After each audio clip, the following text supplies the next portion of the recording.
Bueno, Martín, muchas gracias ante todo por acompañarnos. Sos referente nuestro total en el tema, no nuestro, sino a nivel nacional, y diría más que eso. Brevemente, una mínima formalidad. Martín Ortiz, cardiólogo especialista en cardiopatías familiares, es investigador del Instituto de Investigación Biomédica de La Coruña. Es experto, una referencia en el tema y bueno, ha trabajado muchos años en Health Code, que es, digamos, quizá uno de los lugares, si no el lugar más importante del mundo o al menos de Europa, en lo que es esta disciplina. Con lo cual, Martín, siempre nos acompañás y es un lujo tenerte acá entre nosotros. Así que te agradezco mucho tu participación. Gracias a ustedes, Jorge y Fernando, por la invitación. Un placer poder participar. Bueno. Martín, lo que te habíamos pedido, por ahí lo que más nos interesa a nosotros es tener una agenda abierta con muchas de nuestras dudas. Y bueno, ya en encuentros previos nos has contado un poco la generalidad de la metodología, que siempre nos cuesta, pero hoy por hoy ya queremos. ¿Te querés el silencio? Pero hoy por hoy ya todos hablamos de test genéticos, todos deseamos indicarlo, pero todavía tenemos dudas. Sabemos que el test genético es importante a veces a la hora de confirmar un diagnóstico, muchas otras con fines pronósticos. A veces nos inclina una indicación terapéutica y bueno, y muy fuertemente también lo familiar. Así que, Martín, hoy nosotros, por ejemplo, miocardiopatía hipertrófica, todos vemos miocardiopatías dilatadas que las rotulamos de idiopáticas, todos vemos. ¿Vos te parece que, y sabiendo las limitaciones económicas, etcétera, te parece que debería estar siempre indicado un test genético en una hipertrófica o en una dilatada antes de rotularla de idiopática? En ambas, ¿no? Hablando de hipertrófica y hablando de dilatada. Exacto. A ver, mi sensación es que el T genético nace con la hipertrófica. Y yo no digo que hoy en día no siga siendo importante en la hipertrófica. eh, o sea, si dejamos de lado el aspecto familiar, como vos mencionaste, Jorge, creo que en todas es más o menos lo mismo, ¿no? El valor agregado de la genética en el aspecto familiar es uniforme, ¿no? Va a ser importante en todas. A lo mejor vas a decidir un poco cuándo hacer ese estudio genético y vas a tener pautas de actuación en momentos distintos dependiendo de la cardiopatía familiar en la que estés trabajando. Me salgo un poco de las miocardiopatías porque, por ejemplo, antes de ayer tuve una teleconsulta que te comentaba con una chica con un síndrome de QT largo, que tiene diagnosticado un QT largo tipo 2, tiene una variante genética identificada, claramente patogénica, y tuvo un bebé hace un año. Ella está bien, no tiene desfibrilador, está en tratamiento con propanolol, tuvo un par de síncopes antes de empezar el tratamiento, pero ahora está asintomática. Es una chica de 30 y pico de años y tuvo un bebé y quería una teleconsulta para ver qué hacer con el bebé. Entonces, claro, ahí respecto a lo familiar, el manejo cambia un poco respecto a las miocardiopatías, porque siempre en una canalopatía, mi recomendación es conocer lo más temprano posible el sustrato genético, porque puede haber eventos y no tenés un marcador clínico fiable como puede ser el aumento del grosor de la pared, la dilatación, la disfunción sistólica, sino que el QT es muy lábil, ¿viste? Y ante la presencia no sé, un medicamento, una gastroenteritis con una deshidratación que te predisponga a hipocalemia, entonces en ese caso el estudio familiar te aporta un plus de manejo prácticamente desde el nacimiento, digo yo. Entonces, lo que uno recomienda es que se conozca la genética lo más pronto posible. Si te da negativo, bueno, perfecto, te olvidás, es un chico que no tiene que tener ningún tipo de preocupación. Y si te da positivo, tendrás que tomar algunas medidas de las que comentamos. Bueno, en las miocardiopatías el estudio familiar aporta esto, saber quién está predispuesto a desarrollar, a quién tenés que vigilar más de cerca, a quién menos. Pero respecto al paciente al que vos le estás haciendo el estudio genético, al caso índice en sí, y vuelvo a la idea inicial, la miocardiopatía hipertrófica fue siempre la que tomó la punta, ¿no? Y siempre empezamos el estudio genético por la miocardiopatía hipertrófica. Y hoy, a lo mejor, es mi opinión, nos damos cuenta que quizás es en la que menos te aporta el resultado del estudio genético en el caso índice, cuando comparás cómo ha avanzado el conocimiento en otras miocardiopatías. Entonces, hoy en día yo creo que conocer la genética a veces es mucho más importante en una dilatada que en una hipertrófica. Eh, con sus excepciones, ¿no? Pero en general, el estratificar al paciente y el ubicarlo en un perfil de riesgo y el tomar algunas cuestiones terapéuticas y a lo mejor anticiparte un poco a cómo va a responder a la medicación y qué evolución va a tener, yo creo que hoy en día lo ves mucho mejor en una dilatada o en una ritmogénica que en una hipertrófica. Eh, respecto a, no vamos a negar que conocer si una hipertrófica es una sarcomérica o es un Fabry que te lo pasaste por alto o es un Noonan que no supiste fenotiparlo correctamente, tiene su importancia, pero dentro de las sarcoméricas, las miocardiopatías hipertróficas sarcoméricas, a veces no ves mucha diferencia, excepto casos muy, muy puntuales, que vos digas, bueno, es una variante en la región conversora de la beta-miosina, que sabés que el pronóstico, o es una troponina que no todas las troponinas se comportan igual, pero es una troponina T que sabés que sin mucha hipertrofia te puede dar más evento arrítmico. Después, en general, sí, le pones el sello, pero no te va a cambiar mucho la conducta más allá de los parámetros clínicos. O sea que perdón, Martín, Sí, dale, dale, dale. hay hay mucha herramienta con, digamos, predictiva fuerte que haría que puedas prescindir haciendo buena medicina, digamos, ¿no? Yo creo que con la estratificación clínica en general, o sea que la genética le suma poco a la estratificación clínica en miocardiopatía hipertrófica, Bien, excepto en casos muy, muy puntuales. Cuando vos ya tenés el diagnóstico, ¿no? Ya sabés que es una hipertrófica y excluyendo fenocopias, las que hablamos, en el caso de una hipertrófica sarcomérica, eh, te va a aportar poco en bien, lo pronóstico. bien, Son casos muy, muy puntuales, qué sé yo. Por ejemplo, hay algunas sarcoméricas que son autosómicas recesivas. No sé, por ejemplo. Entonces, claro, el conocer que tu caso índice es un homocigoto o un heterocigoto compuesto, te va a aportar mucho en la familia, pero en lo que es el caso en sí, va a aportar poco.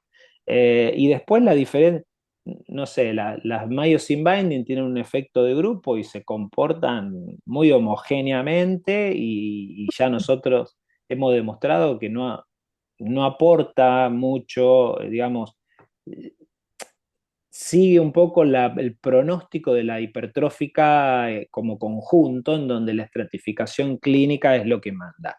bien. Y son casos muy puntuales en donde a vos te puede aportar algo. Es mi visión, ¿no? Que hoy en día, yo si excluyo la familia, quizá me gastaría más los cartuchos en una dilatada que en una hipertrófica. Perfecto, perfecto.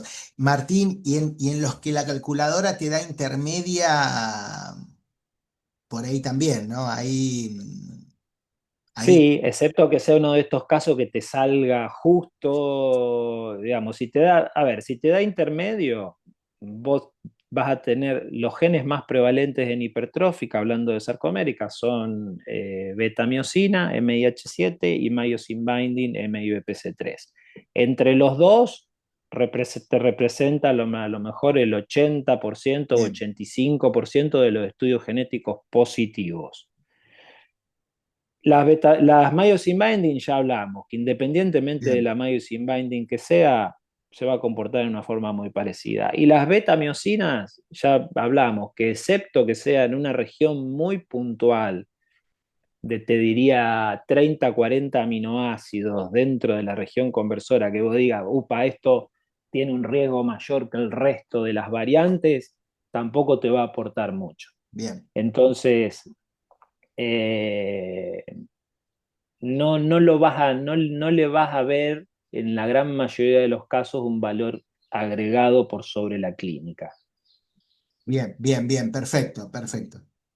Perfecto, fantástico. Bueno, eso lo relaja a uno en cuanto a no poder practicar el test. Estamos más tranquilos de que las otras variables van a ser más potentes, ¿no?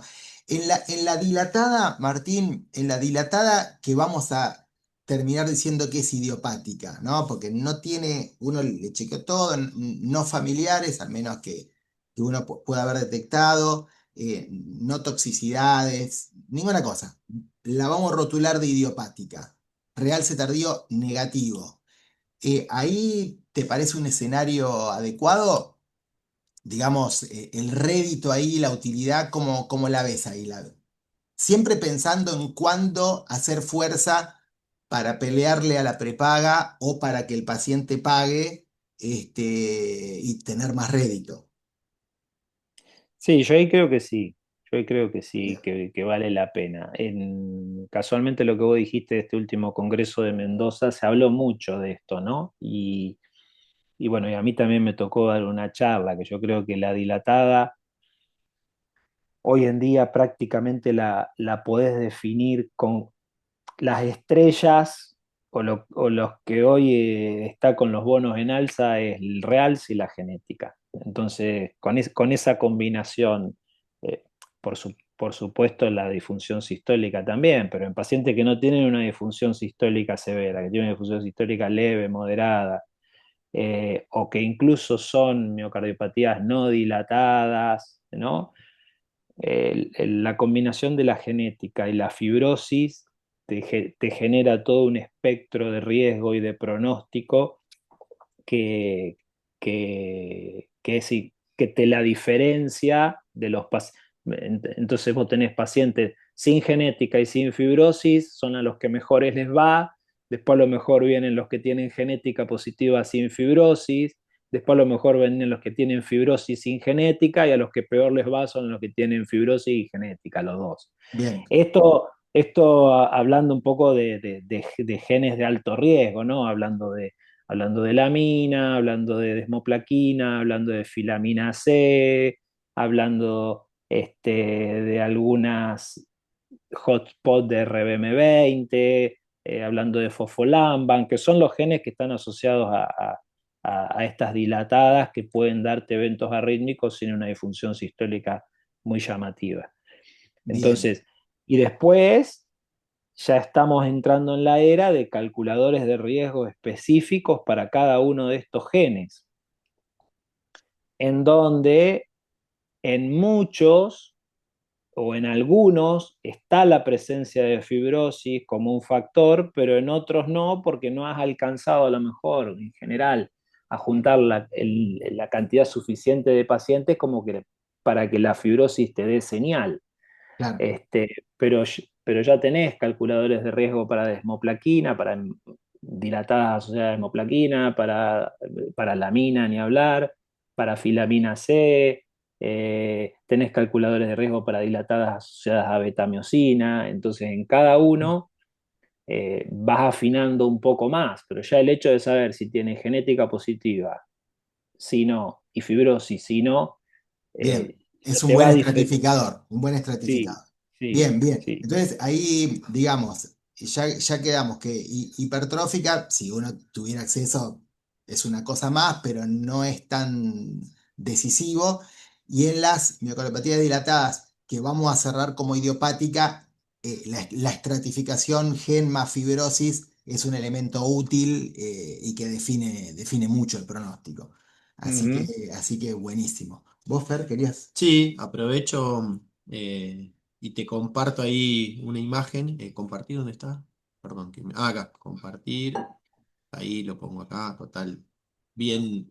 ¿Dónde estamos? Está Bani Oliveri ahí. ¿Cómo? Para que le damos acceso acá a una compañera. Ahí está. ¿Vos ves la pantalla ahí? Sí, perfecto. Perfecto. Te muestro esta imagen de este paciente, que es un colega además, que tiene 34 años, ¿sí? Tiene tres hermanos, ninguno tiene aortopatía y tiene su papá operado a los 60 años, se le hizo un vental de bono por dilatación de la raíz aórtica y la aorta ascendente. Así que vino a hacerse un control, como vinieron todos sus hermanos, y acá ves que tiene dilatación de la raíz aórtica, mide 47 en los senos a los 34 años de edad, ¿sí? No tiene otra cosa, después ahí te muestro el resto del eco, los diámetros están normales, no tiene valvulopatía, pero la raíz, la porción sinusal, mide 47. En este caso, ¿a vos te parece de utilidad con ese antecedente familiar y a esta edad pedirle un test genético o lo tomarías con un seguimiento convencional, digamos? No, total utilidad, total utilidad. Bien. Veo que es únicamente de la raíz, incluso no tiene borramiento de la unión sinotubular, porque la aorta ascendente está completamente preservada. Y sí, sí, en este caso conocer la genética, me parece importante que te dio negativo. Bueno, ahí te muestro justamente el test genético. Sí. Más que nada aprovechando tu presencia, si alguna Ujú. interpretación en algún punto de todo lo que está acá, uno debe poner el foco, ¿no? Ahí lees el resultado, por supuesto que Sí. tiene que interpretarse en el contexto y estos son los genes analizados que para mí solamente como conocido, bueno, más allá de la fibrina 1, el acta 2 es uno que suena en otras aortopatías como la bicúspide o el Notch, pero el resto para mí totalmente desconocido. Mm. ¿Algún comentario que el A ver, seguimiento de este sí, baja un paciente? poquito más a las páginas siguientes por las dudas. eh, las de- Eso es. Bueno, si querés vamos por orden, ¿no? Dale. La conclusión principal es que no identificaste ninguna variante genética que te explique el fenotipo que tiene el paciente, que en este caso es aneurisma de la raíz aórtica.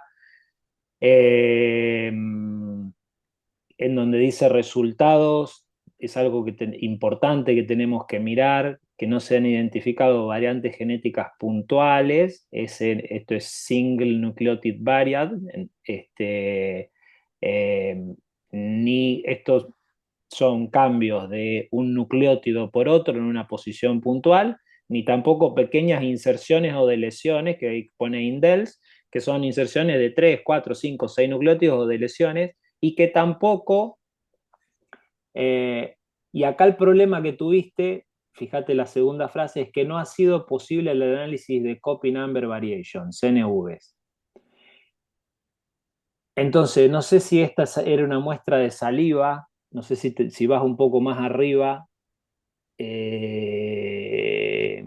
Sangre en papel de filtro era, sangre en papel de filtro. Bueno, a veces cuando vos no tenés, a ver, hay un tipo de variantes genéticas que se llaman copy number variations, que están ahí, que implican la deleción o la duplicación de un exón completo o de más exones dentro de un gen. Entonces esas se analizan con otra técnica diferente.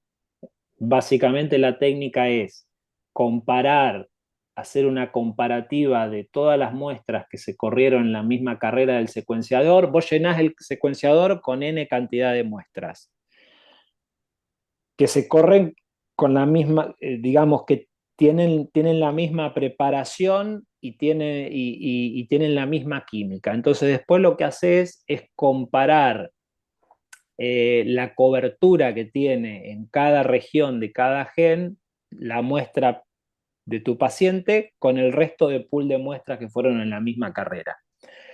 Cuanto más homogénea sea la preparación, es decir, si todas las muestras vinieron de sangre, no hubo ningún que se preparó de la misma manera, esa comparativa es bastante más fiable.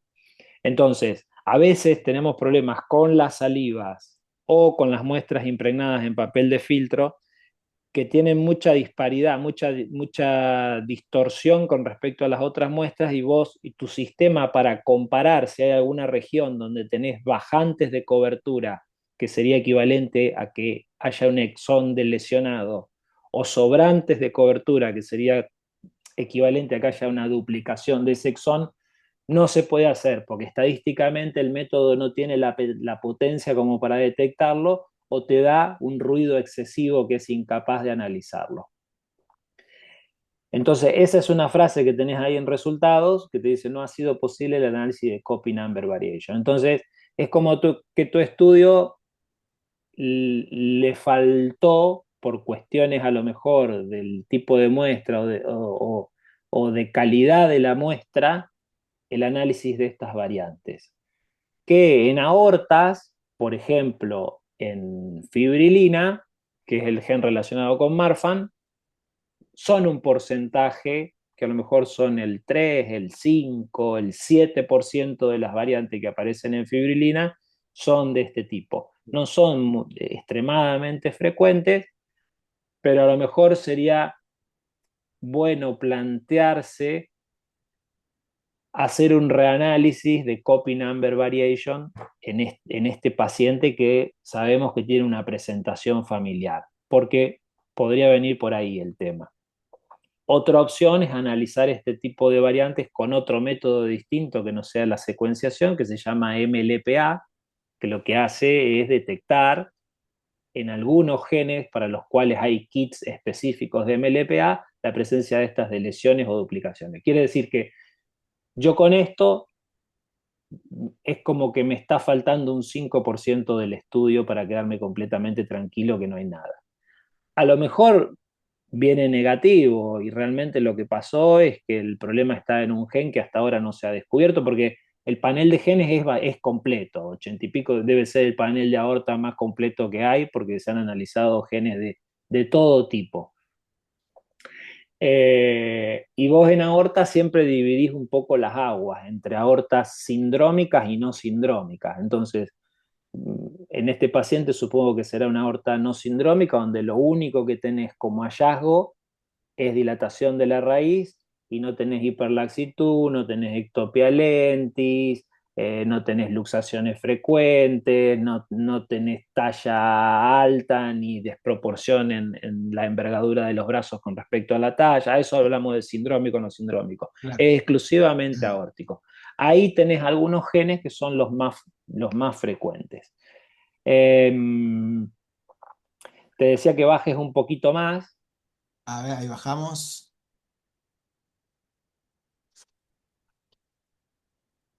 Dale, dale nomás para abajo. Dale, dale, dale, dale, dale, dale, dale. Estos son los genes analizados y a ver si aparece algo más, porque a veces en algún anexo, cobertura de los genes, la cobertura ha sido muy buena en todos los genes. Dale, dale un poco más. Y capaz que no haya nada más, nada, la cobertura de los genes y nada más. No, a veces se reporta en algún anexo alguna variante que ellos consideran que no tiene relación con el fenotipo, pero te la dan como variante de significado incierto. El diámetro 47 me pareció importante para la edad que tiene, que es 34, y que la verdad yo esperaba algo de la genética. Yo Eh, también, yo Esperaba también. algo y bueno, la preocupación mía era que ese algo tenga peso suficiente o no para hacer un seguimiento quizás diferencial con él, o aún de indicar la resolución del caso en forma quirúrgica, algo que uno diría, no, pará, estás loco, tiene 34 años, pero bueno, No, eh, sí, sí, sí. habría que pensarlo. Si es Marfan, estaríamos hablando de eso. Sí, no parece ser un Marfan, No, ¿no? no, no, No, no, no. no. Pero incluso, a ver, eh, tuvimos en el último simposio de cardiogenética ahí de la SAC, que fue en mayo, una charla a cargo del equipo del IGBA que se dedica a aortas, y creo que están bajando cada vez más el umbral para operar las aortas, porque están viendo que lo de 55 milímetros para generales, 50 milímetros, como que muchas veces llegan tarde. Entonces, me parece que es un paciente que está a un pelito de operarse. Sí. Está muy cerca por- porque incluso hacían el hincapié de estas raíces así muy Morfología de dilatadas. raíz, morfología de raíz. Claro, claro, estas raíces que están exclusivamente dilatadas en la raíz, que tienen más tendencia a romperse por ahí que si la dilatación la tuvieras en la aorta En la aorta ascendente. ascendente, sí, sí. Sí, sí, Otra cosa bueno sería hacerle a lo mejor una tomo o una reso para Sí, ver si tengo la la tomo. raíz es simétrica, porque a veces te da 47 en un plano y te da sí, sí, sí, tal cual. No, con esos diámetros ya. Pero sí, sí, el fenotipo raíz, como que ahí en la guía de aorta del 24 de la americana, ya hace digamos, un algoritmo nuevo en el cual, bueno, según fenotipo raíz versus ascendente, bicúspide, no Ujú. bicúspide, bueno, ahí define una cirugía más precoz y yo me parece que la aorta define mucho la indicación quirúrgica, porque si según la mutación, si es ponerle una de Lox 10 y ponerle que tenga algún factor de riesgo agregado, con 42 indican cirugía Sí, profiláctica. Viste que 42 nadie, hasta hace muy sí, poco, nadie se le ocurriría, aún con un familiar que tuvo un evento grave. Pero sí, ahora, según la mutación más factor de riesgo, con 42 ya podría indicarse una sí. intervención. Mm. Mira, te voy a contar un caso que a lo mejor a algunos ya se lo he contado. Yo hace unos 4 años veo un chico que en ese momento tenía 41, que viene a hacerse un prequirúrgico porque se iba a hacer una cirugía de nariz, se iba a enderezar el tabique. Entonces, cuando le pregunto un poco de los antecedentes familiares, me dice, sí, mi mamá se murió súbitamente a los 39 años. Entonces, ajá, ¿y algún otro caso? Sí, el hermano de mi mamá, o sea, mi tío materno, se murió súbitamente a los 38 años. Ah, mira vos, qué interesante. Le voy a hacer el electrocardiograma y tenía un poquito de pectum excavatum. Entonces, bueno, mira, le digo, operate tranquilo, pero vamos a hacer un ecocardiograma. Ecocardiograma, raíz aórtica, así, muy parecida a la tuya, 42 milímetros. 42 y medio por eco. Abogado, bueno, le digo, mira, operate tranquilo, pero después vamos a estudiar un poco más. Bueno, le terminamos haciendo una tomografía, era una raíz ligeramente asimétrica, a lo mejor en el otro plano me medía 43 y medio y demás, lo presentamos en Ateneo, en el ICBA, se unió Gisela Teixidó, que es la mano derecha de Arturo Evangelista en Valdebrón. Le hicimos el estudio genético y salió una variante de genética de Lloyd Dietz tipo 4, que no es este jefe beta 2, el gen, no es de los más agresivos, pero con ese diámetro ya había recomendación de cirugía. Se operó en el IGBA, se hizo una cirugía de Davis, por la persona que más experiencia tenía en Davis en Argentina, anduvo, bueno, eso alguna complicación, un seromita postquirúrgico, y en el transcurso de los años hizo, bueno, se le preservó la válvula aórtica, le hicimos el estudio genético a sus dos hijos, tiene una chica que está estudiando, debe tener 20 años, y otro chico que debe tener 14, 15, los dos son portadores de la mutación. Al caso índice le hicimos una angio de acá hasta la pelvis. Lo único que tiene es un kinking de las carótidas que a veces se describe también en el Lloyd Diez, pero no tiene otras alteraciones porque sabemos que puede afectar también arterias de mediano calibre.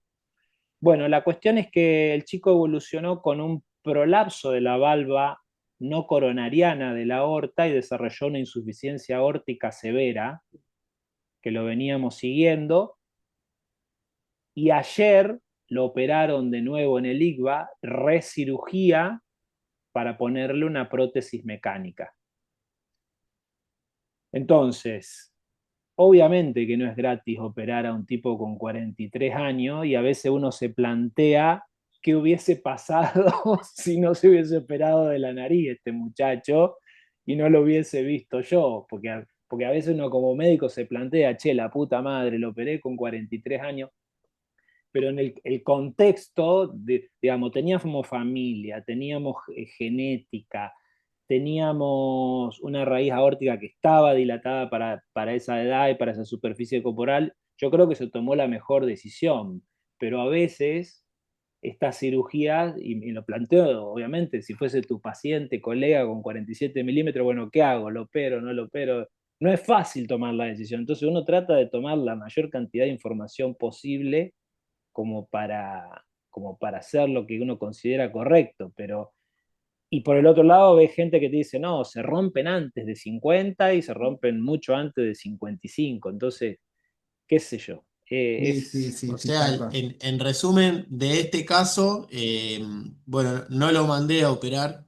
Me vino muy bien tu aclaración de ese 5% que podría haber aportado algo que la verdad no sabía qué quería decir eso, así que lo tengo en cuenta.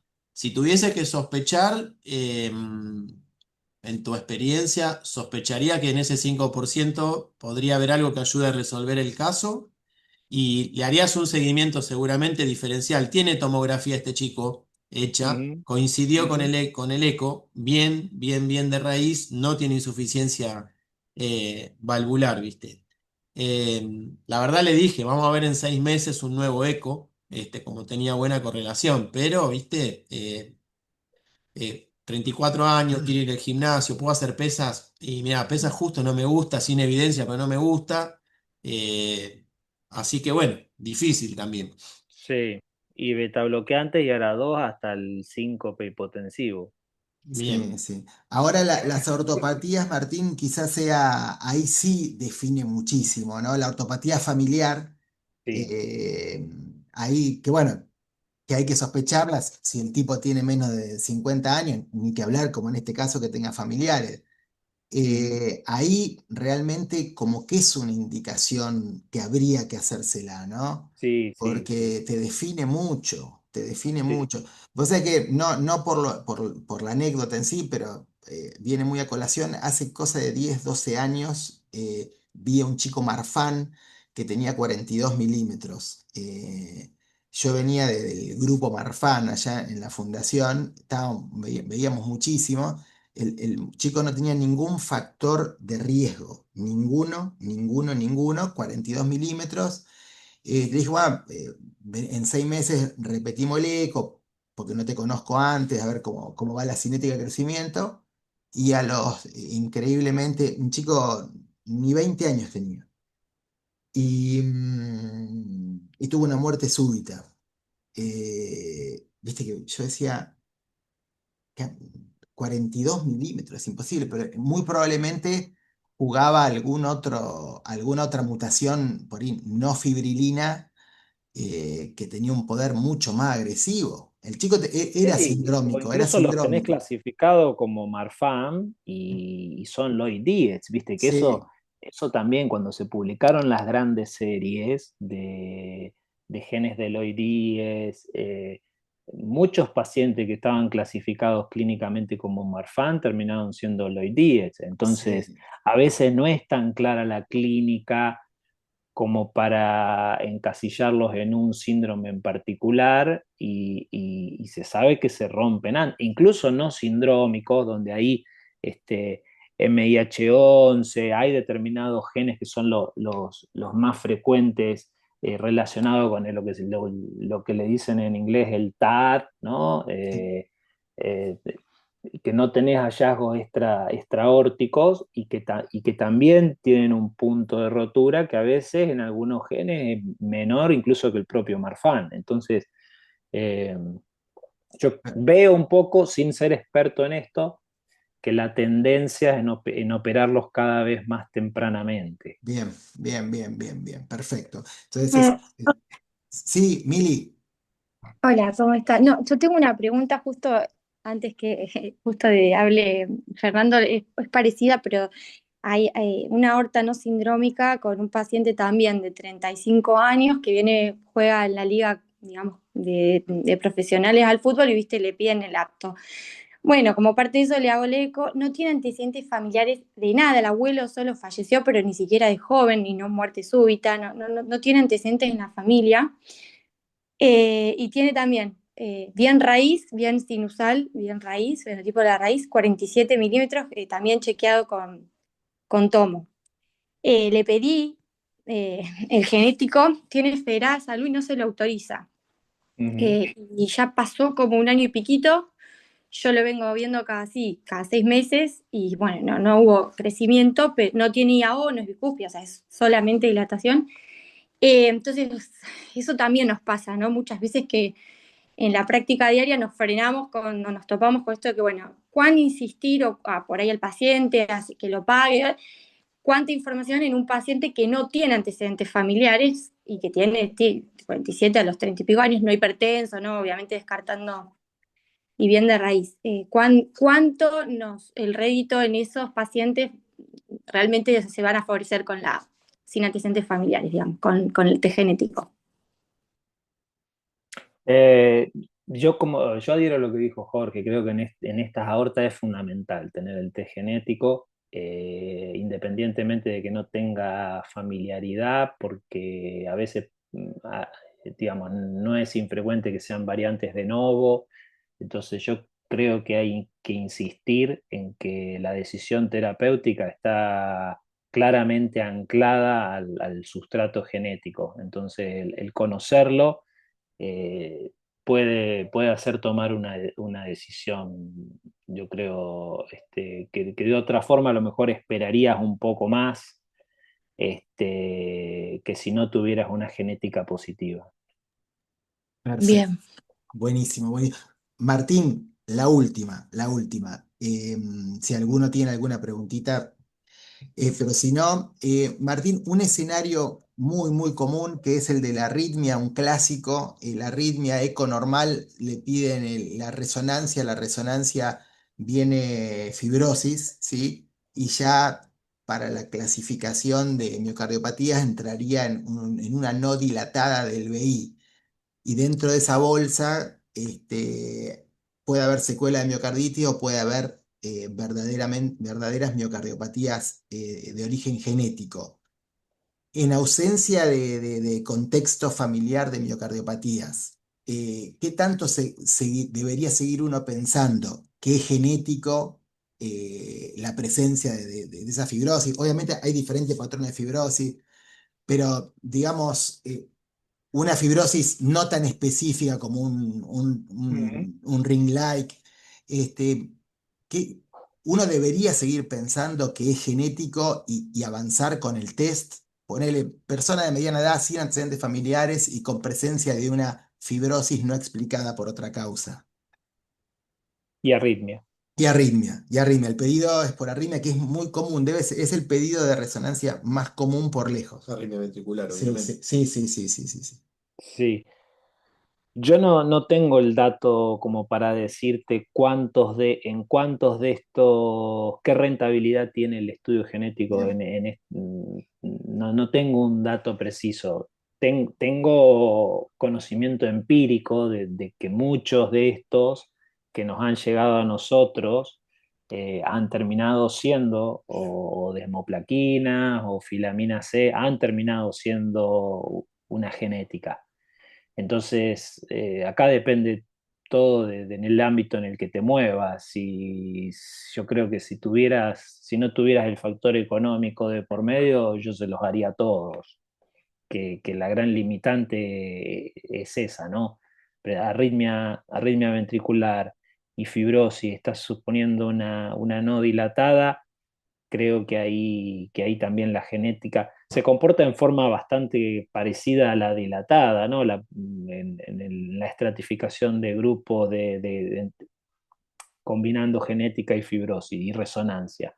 Entonces, yo creo que se los haría, a menos que vos tengas un claro, como vos digas, sí, esto fue una miocarditis.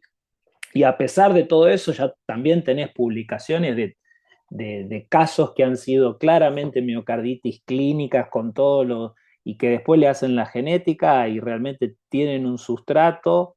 Hay publicaciones de filamina C, hay publicaciones de desmoplaquina y a veces el virus es el second hit que determina la aparición de la miocarditis, pero tenés un sustrato genético. Entonces yo creo que se los haría a todos si no tuviese la limitación. Obviamente que si hay familia, mucho más indicado y todo lo demás, pero me parece que es un dato más que si lo pudiera conocer, lo conocería. Sí, y a veces el espectro de fenotipos de fibrosis también te empujan, ¿no? Digamos, hay Ujú. poquito de fibrosis, mucha fibrosis. Sí, Así que, Martín, muchísimas gracias. Hemos hecho un recorrido muy, muy extenso y ha sido un lujo que vos nos acompañes, porque más referente imposible. Recorrimos la dilatada, la hipertrófica, la no dilatada y las aortopatías, y bueno, nos sentimos más seguros